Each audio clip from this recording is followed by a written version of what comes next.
Hello, my name is Bill. Today I am here to talk a little about my grandfather's job and what he saw. And yes, you will have to listen to another 5-minute historical lecture.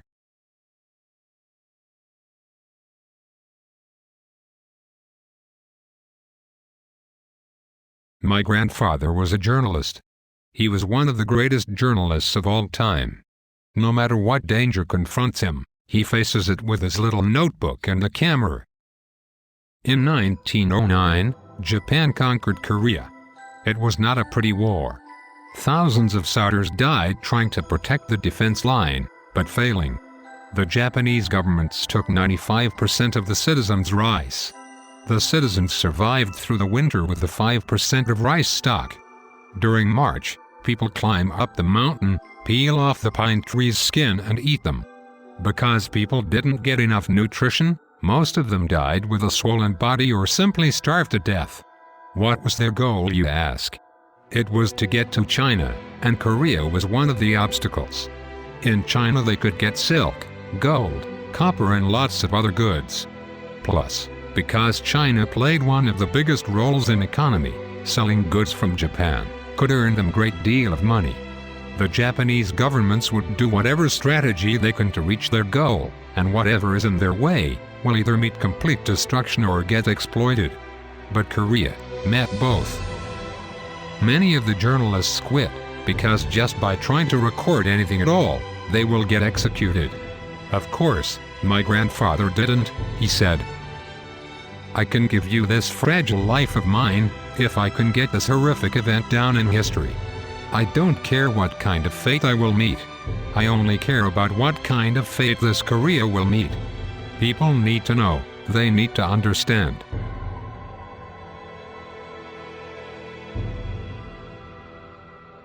I was 35 back then, 1921.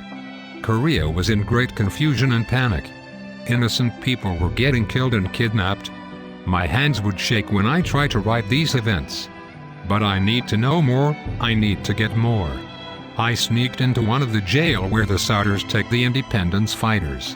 What I saw was not a jail. It was a lab, a chemical lab. The Japanese governments didn't allow anyone who opposed them leave the jail alive. The governments ordered the scientists to use the prisoners as their guinea pigs. The scientists fed or injected chemicals and dreadful pathogens like anthrax and many others.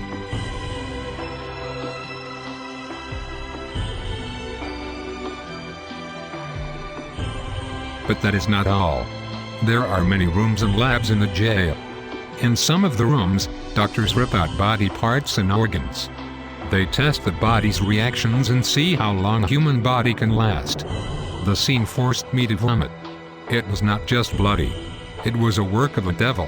While I was sneaking out, I saw a sheet of paper hanging by the door. It read Maruta Project authorized by the governments. Then it hit me, the governments. They were turning people into devils. Those scientists and doctors were ordered. Then I was lost in deep thoughts. Ellipsis Japan would also be in confusion and panic. When I turned to run, I saw a boy softly talking to him. Where am I? What am I doing? I came here because of an order, but all I see is death. I got a new goal. I am going to go to Japan. I have to understand both countries to be able to get one step farther to truth. It took me a good 1.5 years to do all the researches and reservations. I arrived at Japan on September 2nd, 1923. But where I arrived was in ruins. Fire, rubbles, disaster and death. It was the city of Yokohama. My intention was to go to a city where Koreans and Japanese lived in peace. But what I saw was rows and rows of dead bodies. Koreans ripped and bloody. There was some people barely alive. And all of them only said, "Earthquake, big earthquake." The citizens were in panic. Then, those government, they pulled the trigger. One of the main reasons why some Koreans still can't forgive the Japanese government is because they never apologized until now. Germans apologized for what Hitler did, but the Japanese governments never did. What does all this have to do with American history, you ask? The Europeans killed Indian Americans cruelly just to get their land. The Europeans made them as slaves, burnt their houses, tortured them, and more. No history is clean. And most of them, caused by governments. As I said before, no one can blame anybody for history, but we can understand it.